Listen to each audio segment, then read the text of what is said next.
I didn't know that 1/3 of the world doesn't have access to safe and clean sanitation. I didn't know that 800 kids on a daily basis die because of a lack of sanitation. What is the good role? The good roll is a toilet paper tea roll company in which we try to make the world less shitty. So obviously my podcast is called The Quarter Life Crisis. Yeah. Did you experience a quarter life crisis? Actually, maybe a little bit. Yeah. How many communities would you be able to help with that? Yeah, it's crazy because you should. We have a very low estimate that we use, but it's average of 50 persons per toilet. So it's but also we build at schools where there are 3,000 students. If the good role were to fail now, Yeah. would you regret having tried? No, if you would tell me like 5 years ago I would have a toilet paper company, I would tell you we're nuts.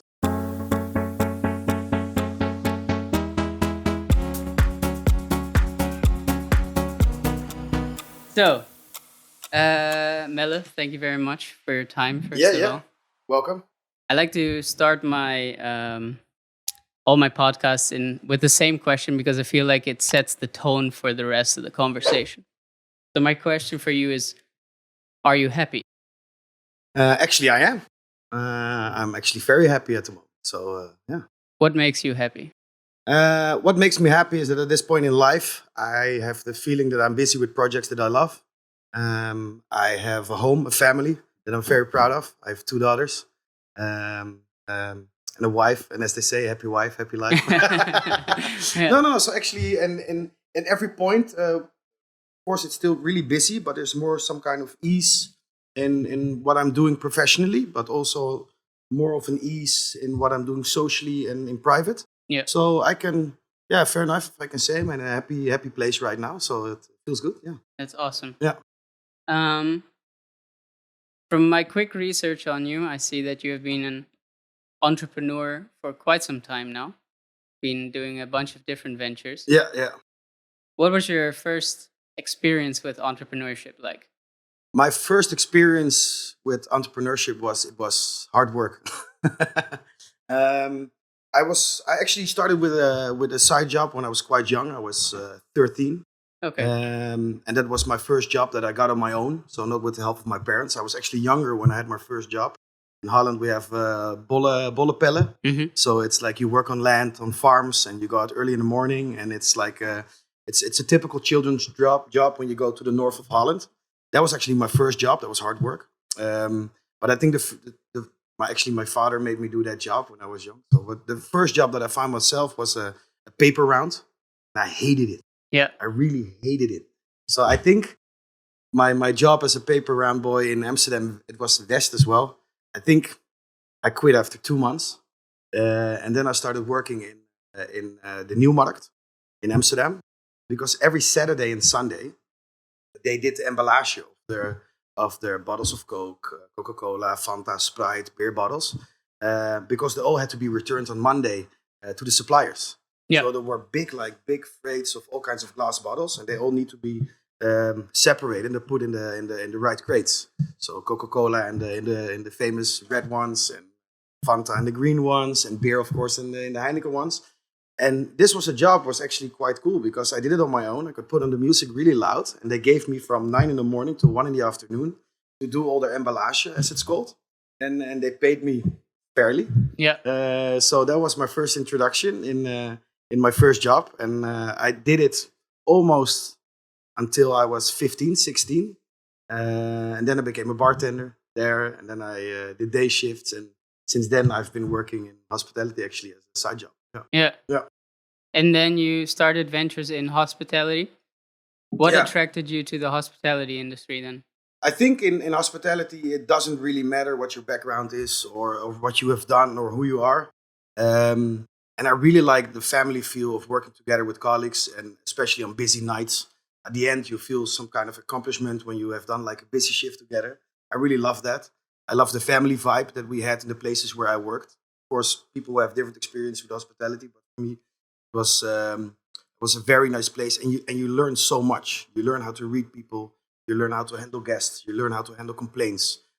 You learn how to make people happy. You learn how to make sure people have a wonderful night. I worked in a place which was like a lunch, dinner restaurant by day. Yeah. And at nighttime, all the tables came out, a DJ came to play. Right. And it was one of the most popular venues in Amsterdam at that point. Okay. So it was from like 12 in the afternoon until 3 at night. It was busy, it was buzzing.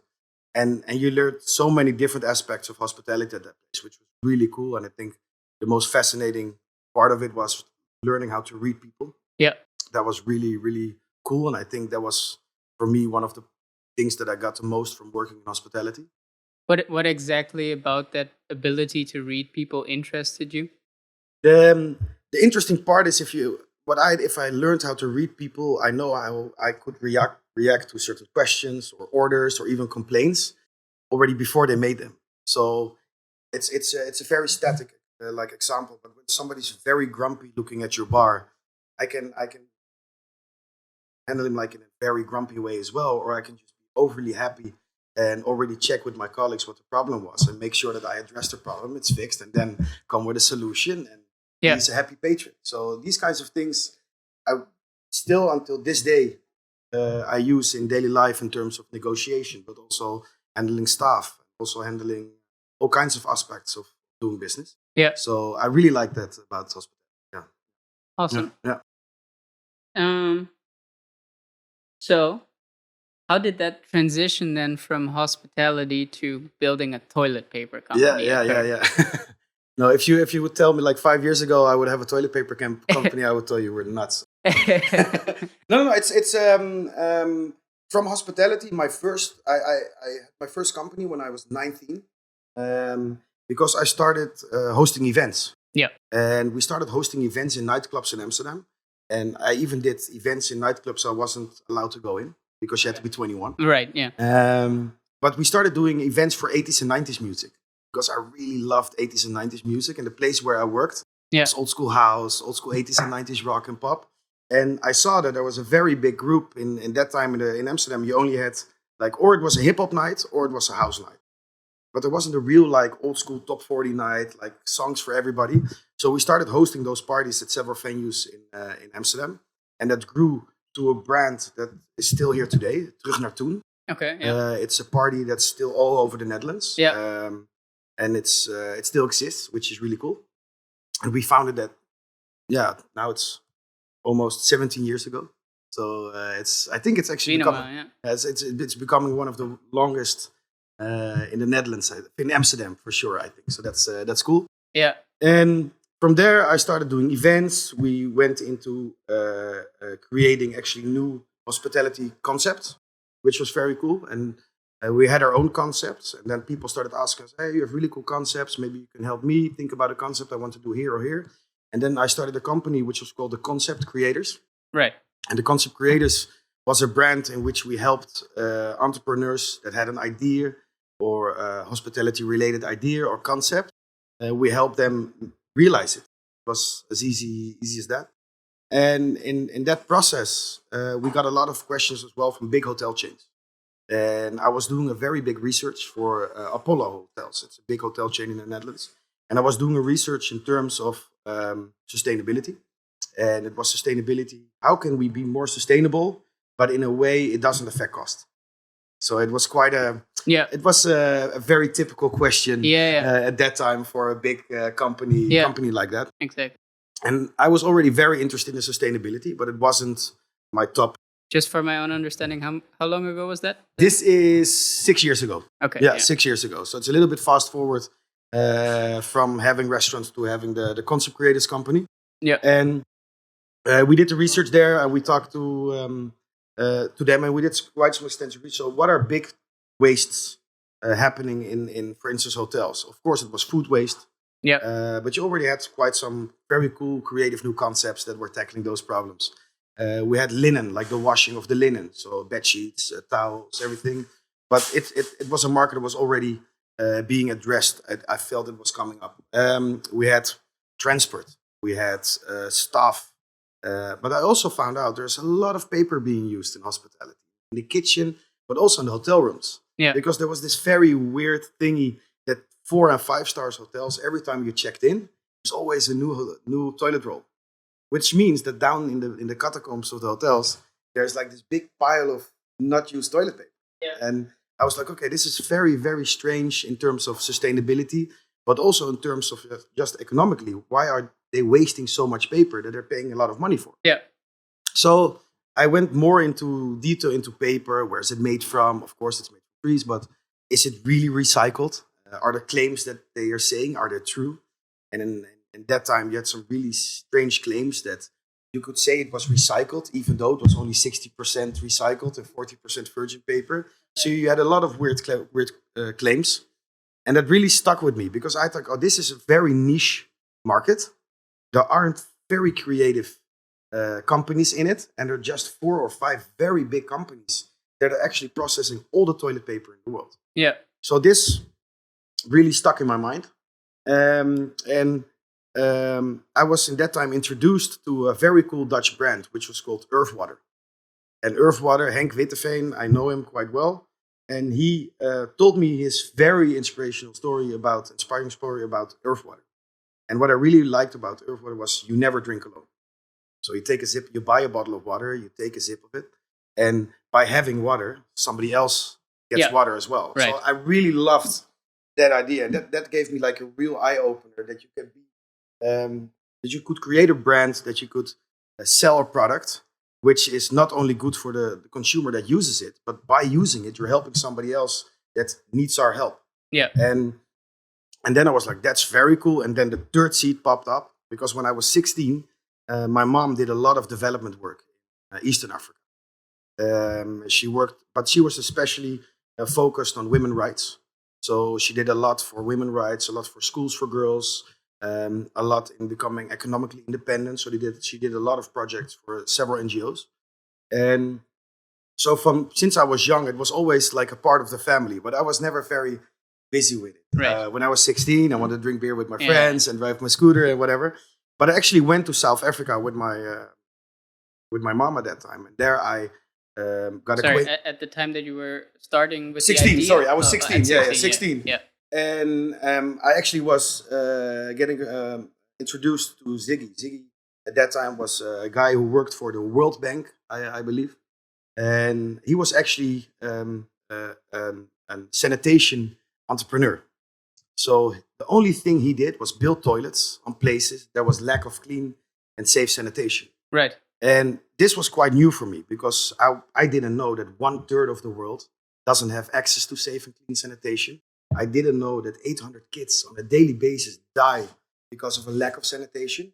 And I didn't know that the impact what sanitation has. And he told me, if we can just make sure that everybody in the world has a toilet, we will have such an economic boom in all these developing countries. Because $1 or €1 that gets put into sanitation gives back $5 to $6 to the community. And this comes, and he explained it to me, because kids can go to school. Yeah. It's as easy as that. When you have a stomach flu or you're not well or you're sick, you stay at home. Yeah. You don't go to school. You don't get educated. You cannot be a big part of maybe the growing economy that's there. People who work stay at home, get sick, or even get really sick or even die. So they cannot be part of their economy. They can create worth in each way. And also, like for instance, girls, when they're on their period, especially in some African countries, they miss 12 weeks a year just because they stay at home when they're on their period. So if you talk about equality, it's also very strange. Girls just stay behind because of... And all these things together, 12 years later, 14 years later,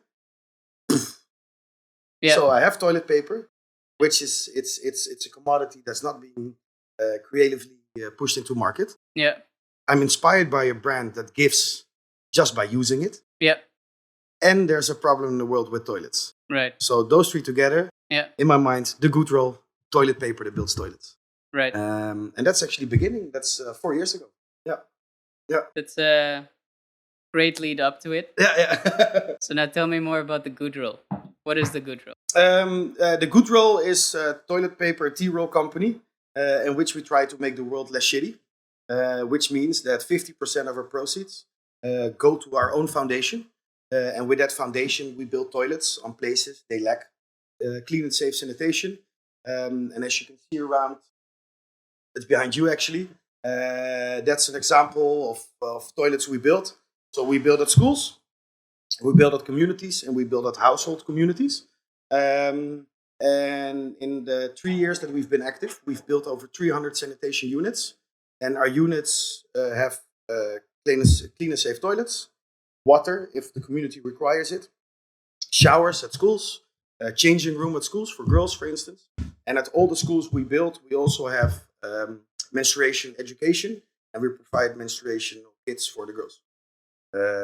So that's actually the thing we're most proud of. It's amazing. So instead of, we always say we're a toilet building company, Yeah. and we do that by selling toilet paper. Yeah. Yeah. That's amazing. Yeah. You take the company from being something that is, you're not just selling another product but to adding value. And that, I think that on its own is already amazing. Why is this mission though? I mean, you already touched upon it with explaining your mama. Why is this mission so important to you? Why, for example, Ghana? You said that you built it there. Why it's so important for us, because we truly believe that we hope by inspiring people, we can change your way of thinking, and we can change your way of using and buying products. As I always say, if you got introduced to the good roll and you only bought us once, but after that you start buying recycled, or after that you start buying products in which you can help others, I'm already very happy. It sounds very strange, and but I really love it to see that you can inspire people, that just by buying differently, change your behavior, you can actually make impact. Yeah. I'm not saying that all the all the weight is on the shoulders of the consumers. Yeah. Because I think the biggest change can be done, of course, at the big companies. Big firms, but we already can make a very, very big change, and that's something that I think you can feel in the veins of the entire company. Everybody that works here or is part of us is truly very busy with the mission, which is making impact on people's lives. And that's by doing that in Africa, but also here, because our location where you are nowadays, we have our own social workplace here. So we have around 80 people that had, we call it bad luck, on the way. So people with a disability in any which way, or people that are just having a little bit of trouble getting into the right job. We create a safe space in where they can learn new trick or trades, and from here on they can go to jobs that are longer lasting or forever. Yeah. So and all those parts together, they were really important for us. And to come back to your first question, actually, about Ghana, one of our partners is Ghanaian, Faisal, and first we donated to several NGOs when we started 3 years ago. So the first donation we did to NGOs. Yeah. And we still love those NGOs, and we still work with them, but still those NGOs had offices. Those NGOs had staff. Those NGOs had a director. Those NGOs had a car. So we were like, we're working our butts off, and we would really like to see that the money we put into building toilets, right, it should be more toilets. We were like, all that money only built 4 toilets. We were actually quite disappointed. We were like, we're never going to reach our mission of building a lot. And so, as stupid entrepreneurs do, we thought we could do it better ourselves. So we called a friend, Faisal in this case. We said, Faisal, we're going to Ghana. He was like, okay, can you show us around in Ghana? And he was like, okay, you guys are nuts, but let's go. And we went to Ghana, and through several connections, we visited locations where they were really wanted to have new toilets. And this was at a school and at a community. And then we just started there. And actually, Faisal's cousin was a builder. He had his own construction company. And so we were right at the base, at the root of building toilets in this case. And we said, you know what? We're going to build the first 2 ourselves. Yeah. And we did. Yeah. And since then, everything we've built, we've done with our local team. And what makes it even more cooler is that every project that we do, we go to the community and we sit with the community and we ask them, what do you need? What would your dream toilet look like? What would it do for the community? And with all those wishes, we create a sanitation unit, maybe with a shower, maybe with a kiosk, maybe with a water unit, maybe with 10 toilets or 5 or 2. And then we ask the local community if there are workers there. So the local community there builds their own toilet. Yeah. We pay it, so the workers get paid. The local community builds it. And that way, it's not the Goodwill Foundation providing them with a toilet. It's the Goodwill Foundation is only funding it. Exactly. They're building it. They're maintaining it. They're making it a part of their community. They came up with the wishes. So it feels as a part of them, of their community. And that makes it work. Yeah. Because then stuff doesn't get stolen, doesn't get neglected. And we do checks in all our units. So every month we have a scout that checks the toilet. Is still the soap there? Is still the brushes there? Does everything still work? Do they maintain it as we agreed? And it looks awesome. It's very cool. Awesome. Yeah. It's a bit of a digression, but to what extent do you believe in fate? In two ways, I think. I think I'm a true believer in. It sounds very cliche, but if you practice what you preach, I feel that in a certain way, faith comes on your way, like the way we met Faisal, the way we met his family, the way we met. I think it has to do with a certain. I'm not the affirmation kind of guy, but we had a very strong belief with a very strong mission still, and even though we have a lot of struggle and a lot of things goes wrong, and some days I'm like, everything goes wrong, but at the end, the things that we really went for, we really believed in, and we really set our minds to. Maybe it's faith, maybe it's creating a little bit of faith by believing it will happen someday. Yeah. So in certain ways, I think it's a combination of creating it a little bit, but also having the faith that it will work. I'm usually not a big believer of fate either, but it's just in your case, you have this your mom at 16, and then you go there and you have this experience, then you land in hospitality and you get shown it again. Yeah, it almost becomes hard at some point to. Yeah. No, and that's very cool, and I think that makes it for us. It sounds very like the first question: are you happy?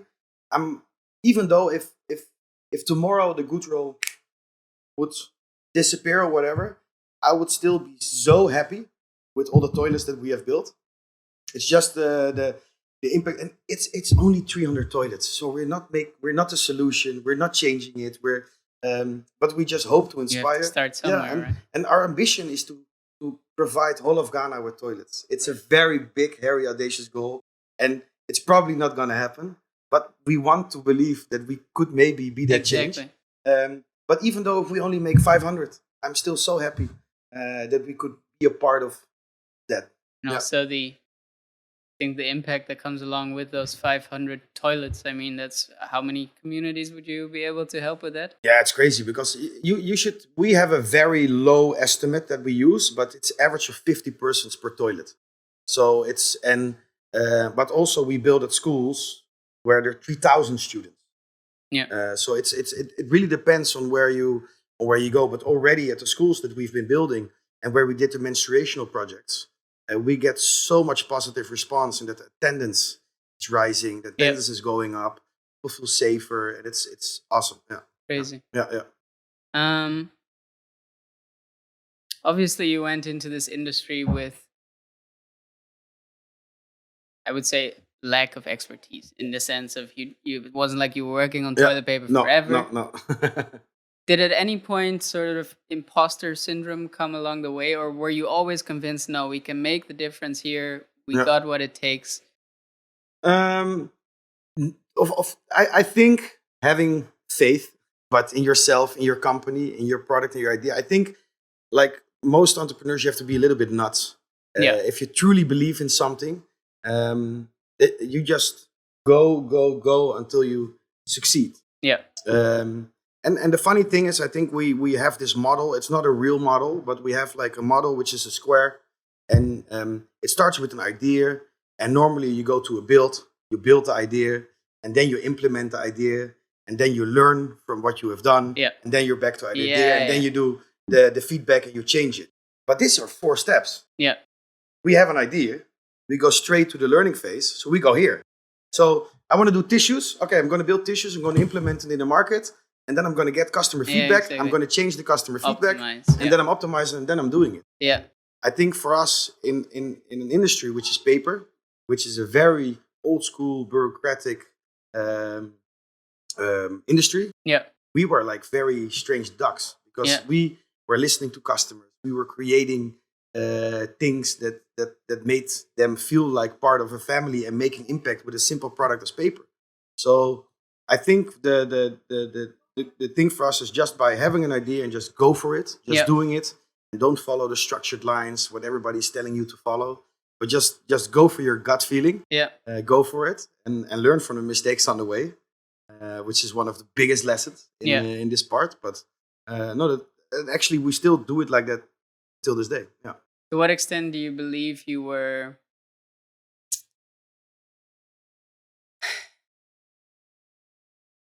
my experience is that especially schools or Yeah. the current school system, they don't set you up for failure. Yeah, They reward you when you do well, Yeah, and when yeah, you yeah, don't, you yeah, lose and yeah, have to yeah. do it again. Yeah.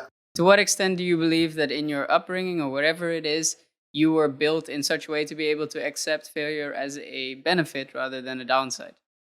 I think it had to do with the combination of the difference between my mom and my dad.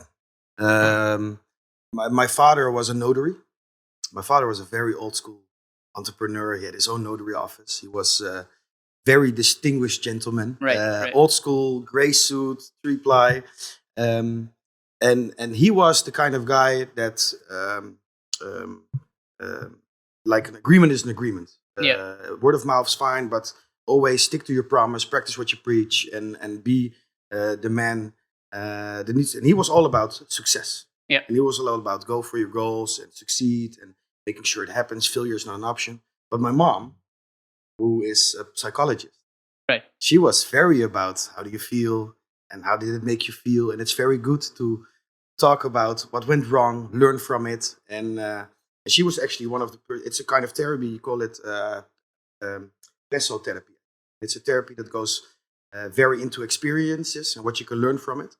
And I think my mom practiced what she preached and gave me like that therapy all my life, Right. without me knowing. Yeah. No. But so I think the combination of those two. Yeah. I had a very strict. My parents were divorced, so when I was with my father, it was very cool but very strict. Yeah. And when I was with my mom, it was more mellow. It was more about feelings, and it was more about what could you learn and what could you do to help others. Yeah. And I think that combination, maybe. I never thought about it actually until you just did this question. So I'm actually That's thinking good. about it in my mind. So I think that combination maybe made that it's also failures in any which way are completely fine. Yeah. As long as you learn from them, I think. Yeah. And they don't happen again. Exactly. So that's the combination maybe Yeah. between and also with my kids. My kids are very mellow, I hope. They're very into learning. Yeah. And they're not afraid to make mistakes. Yeah. And I really like to see that in my kids. Yeah. So they're really going for what they want What to they achieve. believe in, what they're But passionate. they're fine in making mistakes. And at this age, they're still changing what they want to do every day. So it's fine. Of but course. Yeah. Yeah. You did already answer it a little bit, but I just want to make sure. If the good role were to fail now, Yeah. would you regret having tried? No, not at all. I think, and maybe that's if you compare, it's a strange comparison, but I'm still gonna do it. If you take an American entrepreneur, and you take a Dutch entrepreneur, the Americans are all about failure and not giving up. So if a company in the States fails, you're not seen as a pariah. You're not seen as somebody who didn't succeed. As long as you handle it correctly. I'm not saying leaving debts and everything, blah, blah, but you're if you failed, you tried. Yeah. And I believe sometimes in the Netherlands still it's changing a little bit, but people in the Netherlands who tried something and failed, they're often seen as something that didn't work out. It's not a positive vibe, but I truly believe that everybody should try. Yeah. And you should go for it. And if it fails, it can be a lot of things. Yeah. It's not always the product. It's not always it can be a lot of things together. Always take the responsibility, of course, because it's your company. But it can be a lot of facets. But I believe you should truly, if you believe in it, you should always try. Yeah. Because it can be a learning curve. Yeah. If it comes from it, okay, that idea wasn't good, but you learned that you're a very good entrepreneur. You're very good for your staff, or you're very good at creating a community or whatever. It's a learning. Take that learning, go for the next. idea or next product. Kind of comes back to your model of do, Yeah, reiterate, yeah. do again. Because I actually have friends that failed 5-6 times, but in every process they learned an aspect about themselves that they were really good at, or there was somebody in their surroundings who was really good at it, and he became partner with his third failure, and with his third failure, with his learnings from his first, he now has a multi-million euro company. Yeah, which is doing very well. yeah. Nobody thought he would ever succeed again, No. but he believed, he went for it, took his learnings. Yeah. And he went for it. And by try number 6, he had it. To what extent it builds on what you just said? When, on the one hand, you're motivated to continue and never give up. Yeah. Is there a point when you should give up? In entrepreneurship and in having a business, there are also a lot of responsibilities. So if I'm on my own, I think I would never give up. Right. I keep on trying. But at a certain point, you have a responsibility for staff, maybe, or your family. Or if at a certain point it will do more wrong than it will do good, that's the point you should stop.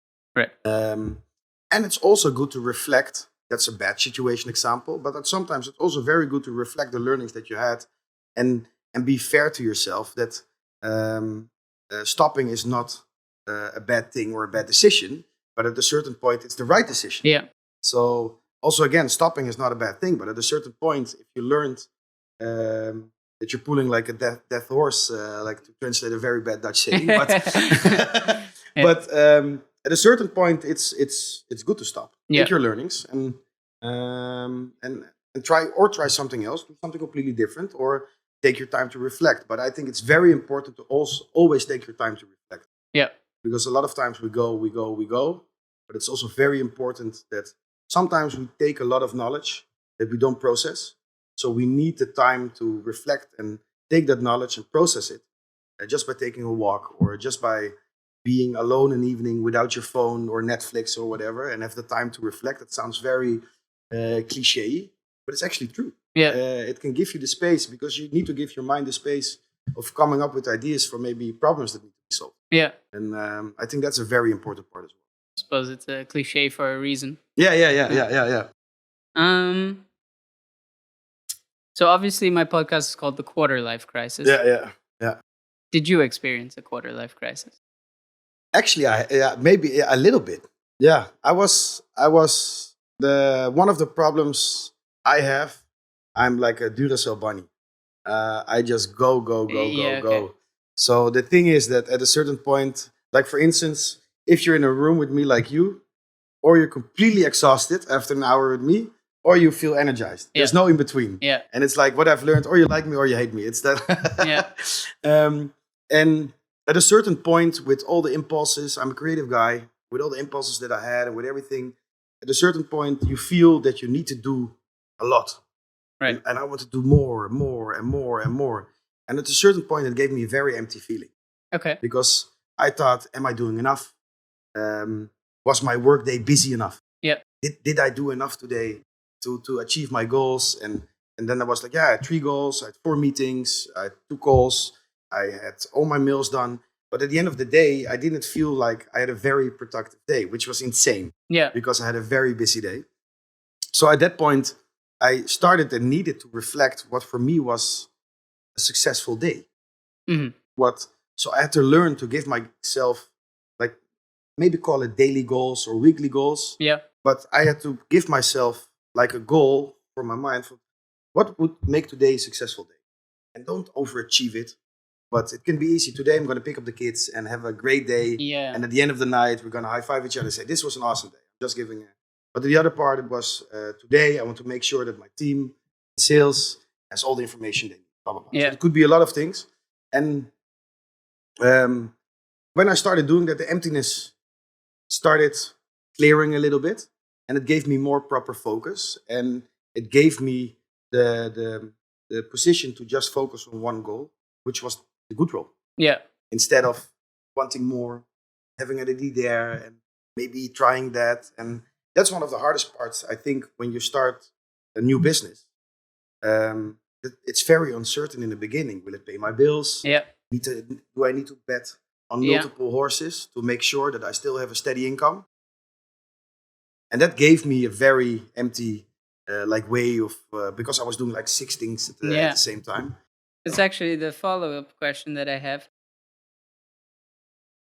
You are then obviously a serial entrepreneur, but equally I find for the few people that I have spoken to that are in this quarter-life crisis situation, I feel like they come there because there is a world of endless possibilities. Usually this happens post-study even. You think you are clear with stuff. How do you figure out what path am I supposed to focus on at the moment? It's very difficult. Although it was because especially when you were younger, and I started like doing business when I was quite young, and it's been like up and down round right. But at a certain point, I got kids. Yeah. So comes a certain responsibility in terms of making sure that the home situation is always safe. And like I said before about the multiple horses you bet on, it gives a lot of stress because if you have a little bit in everything, you have a lot of nothing. Yeah, exactly. And that gave me a very empty feeling because I was only giving 20% here, 20% here, because we only have 100%. People who say they have 200 or 300, it's not true. You have 100%. And if you do 5 things, even in those 5 things, just one of them gets the attention maybe that they need, and even it's not enough. And because the passion we had for the good role and the goals I wanted to achieve, I saw with my daily goals that they all went to the good role. Right. The other ones, they're nice, but... And then me and Sander, the co-founder, we were like, okay, we truly believe in this. We really feel like this is something that we can make a difference with in any which way. Yeah. So let's go for it. And that's the point. It was very scary because we weren't making any money. Yeah. There wasn't any income whatsoever. Yeah. But we just focused full force. We went for it. Yeah. And until this day, I never regret that decision. So that's very cool. I have this hypothesis about finding purpose comes from finding a passion. Yeah. Are there downsides to chasing your passion? Yes. What are they? I think the downsides of changing your passion that you're probably leaving a lot for it. So in terms of, I'm happy I didn't do it, but I came across a lot of opportunities that would make me probably a very wealthy and very rich man at this point. I could be part of a couple of companies that I said no to because I focused on the good role, and they skyrocketed. But now these guys under half-life crisis because they're done. They sold their company and now they don't know what to do. Yeah, okay. I think there can be some downsides because if you change your passion, you always come very focused on doing something you really love. 9 out of 10 times your job doesn't really feel like work, but it's a part of what you're doing. So it can become very stressful, but also very very heavy. Yeah. Because you're working long days. Yeah. It's like your passion, your hobby, your work. Yeah. So if you're not careful, your social life. Yeah. The other things. So I think that can be one of the downsides. Because if you're in a job, for instance, which is not maybe your total passion, if it's a good thing, you find a very steady balance in work. You go, it's Friday, it's 5 o'clock, you go home, you're at 9 at the office. It's a different, I think, especially changing your passion. So that could be one of the downsides. Yeah. And you just leave everything for it to achieve your goal, which is your passion. Yeah.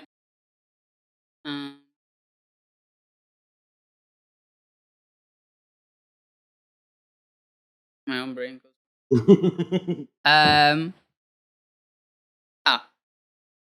What advice would you give to someone who is in that quarter-life crisis situation, trying to figure out what am I gonna do? Has maybe all of these passions. Yeah. Are there ways that you at least found yourself to be able to figure out what path is right at the moment? Yeah, I think don't be harsh on yourself. Give yourself the time.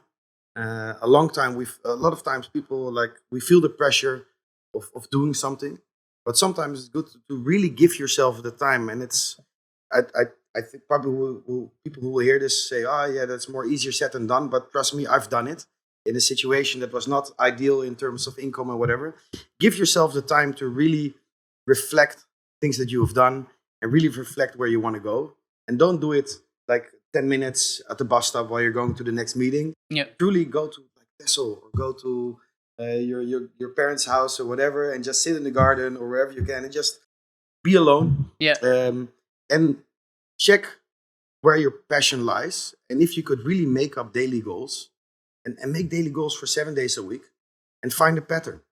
And in 9 out of 10 times, you will find a pattern, those daily goals. And you will see that those daily goals point you to a certain maybe passion or a certain job that you are doing or a certain way you want to live. If the daily passion is you want to surf every day at 5:30, maybe then you should find a steady job that stops at 5. Yeah. Or open a surf shop. Yeah.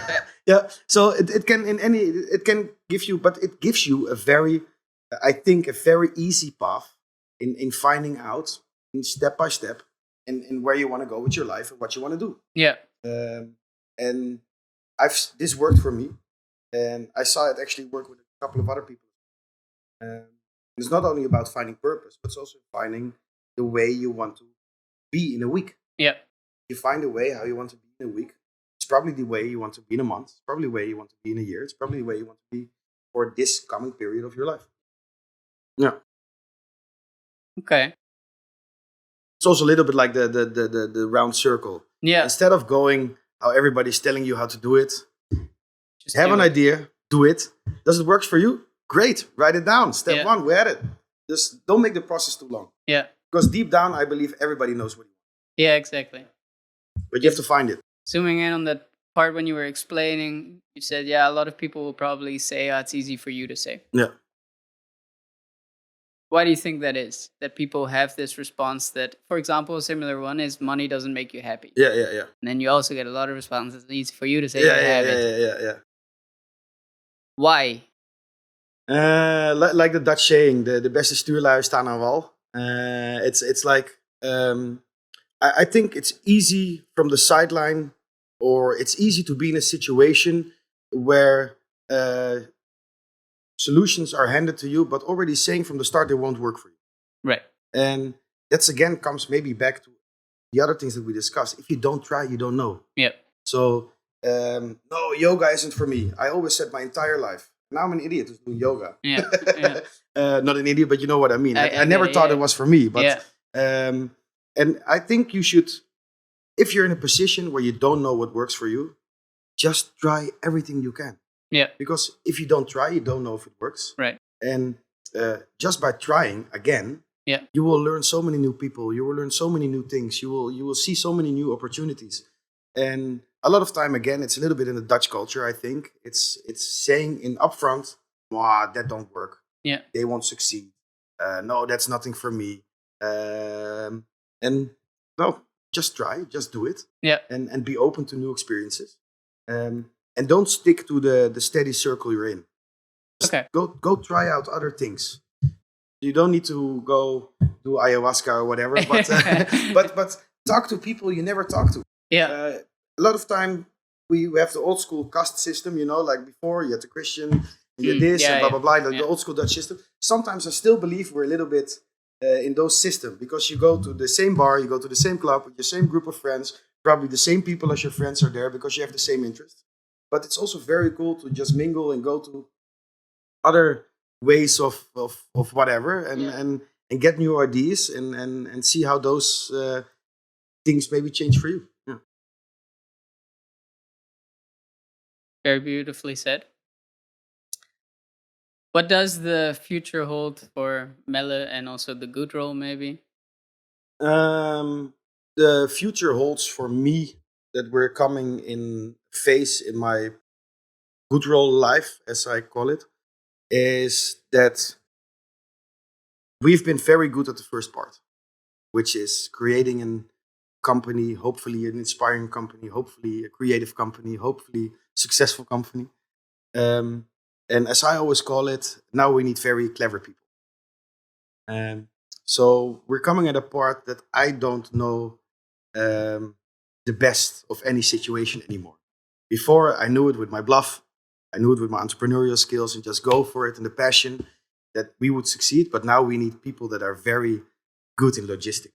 Right. We need people that are very good in HR. Yeah. We need people that can help us bring the company to a next level. And of course, we'll be very involved. But hopefully, we're coming into a phase where I'm working on the company and not in it. Because the last 4 years, the founders have been in the company, which we love and loved. Mm-hmm. But I think we're coming to a phase where we're going to work on the company.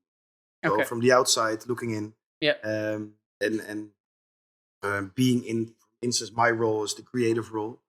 Sander's role is like the strategy role, the long part.